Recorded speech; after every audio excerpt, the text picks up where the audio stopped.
Kevin, you guys had last month the three-game losing streak.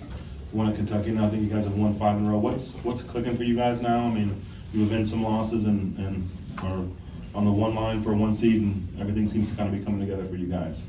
That streak of losing those 3 games in a row, it taught us a lot about ourselves. We learned from it. We kept a level head, and Coach really just told us, we got to be the hardest playing team every game we go out there. We can't come out lackadaisical, especially in the league that we're in. We got to bring energy, and that's kind of what we've been doing and sticking with it, and that's been working for us.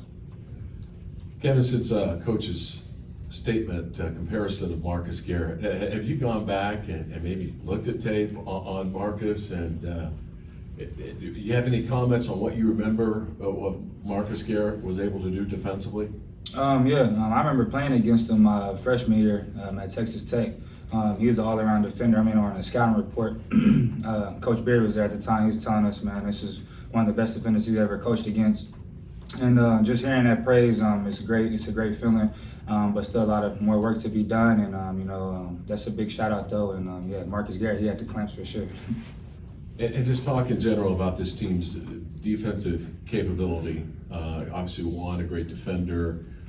You got some length now inside that's playing, and just how good defensively this team can be in the tournament. That's got to be our identity. We know the offensive game, anybody can have a great game at any moment. But on defensive end, we know we all, as a collective unit, have to buy in on that end of the floor and want to get stops at the end of the game to be able to secure some of these close victories on the road and at home. We have the length on the wing, down low.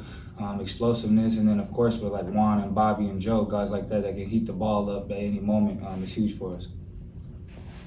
Kevin, night in and night, I know you guys have a job to do, but how important is it to have fun for you guys? Is that something that the coach stresses or talks about? He talks about it all the time. Don't be an energy sucker, be an energy giver. He tells us, to go out there and have fun. Especially for us older guys like me and Jay Will, we try to embrace every moment and just take it all in and just have fun out there. You've talked about this a little in the past, just your role as a veteran, but also new here. How's that leadership kicking in for you right now as the season winds down and you start looking ahead to postseason for you personally? Me personally, I'm just trying to be a leader alongside with Juan and Jay Will. I'm trying to lead our guys and kind of help the younger guys get ready for what's coming. Eventually it's going to be playing a game where it's win or go home. So right now we still get to play games where you get another one after that. But I'm trying to prepare our minds and prepare the younger guys for what's coming. Have you had to have a different style of leadership than maybe you've had in past stops in your life, whether it was high school or tech or whatever? Have you found a different way to do it here, I guess? It's pretty much the same. Kind of being a vocal guy and just talking and being a guy that guys can ask questions to and kind of just lean on a little bit. Really just being a vocal leader kind of. And what do you remember about Morgantown playing those guys in the first game? Is a while ago now. They got a great group of guys. They got some sharpshooters. Some guys that can really guard the ball, and then of course they have some bigs down low that's going to rebound the basketball. So, really taking them out the game and kind of heating those guys up. You guys got to the line, I think, 19 times that night. Do you remember if that was a point of emphasis or more of a point of emphasis that game than maybe every other game? Every time you play West Virginia, it's going to be a physical game. We knew going out there in Morgantown it was going to be a physical game both ways. And the refs were calling fouls both ways that night. So, it's probably going to be physical here too. What do you think of DeJuan's assist to turnover ratio lately? It's crazy. You don't really see that too often. The way that he can create passes and take risks to get passes there and not turn the ball over is something special, something I never played with before. So it's crazy. He's doing his thing. How do you avoid the letdown 2 games at home and not take it for granted that you'll just win them? Is it the Big 12 race you'll think about? Really just taking it one game at a time. Feeding off our crowd and our energy here is going to be huge for us. Playing at home, I know it's going to be rocking. And really just taking it one game at a time and trying to compete.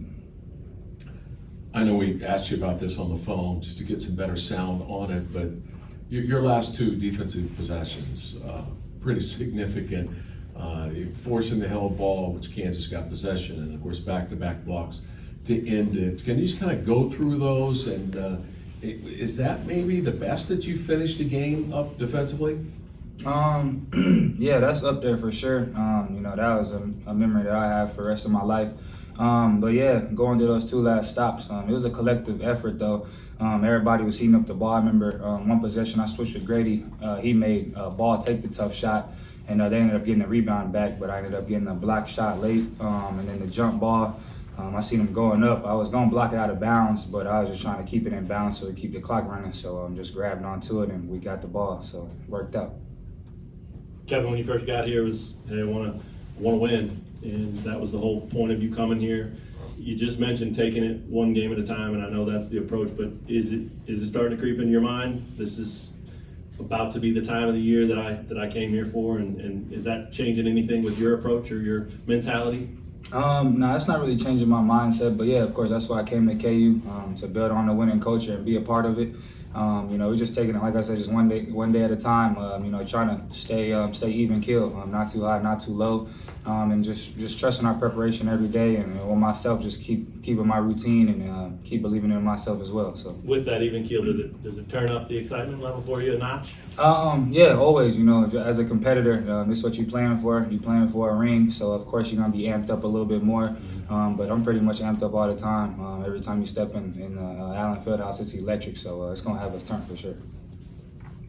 Kevin, so you said you just came for the winning culture of Kansas. Is there anything, you know, that's kind of surprised you, you know, besides the basketball culture about, you know, Kansas in general since you've gone here? Just really the fan base, you know, how really crazy it is and how much they really support KU.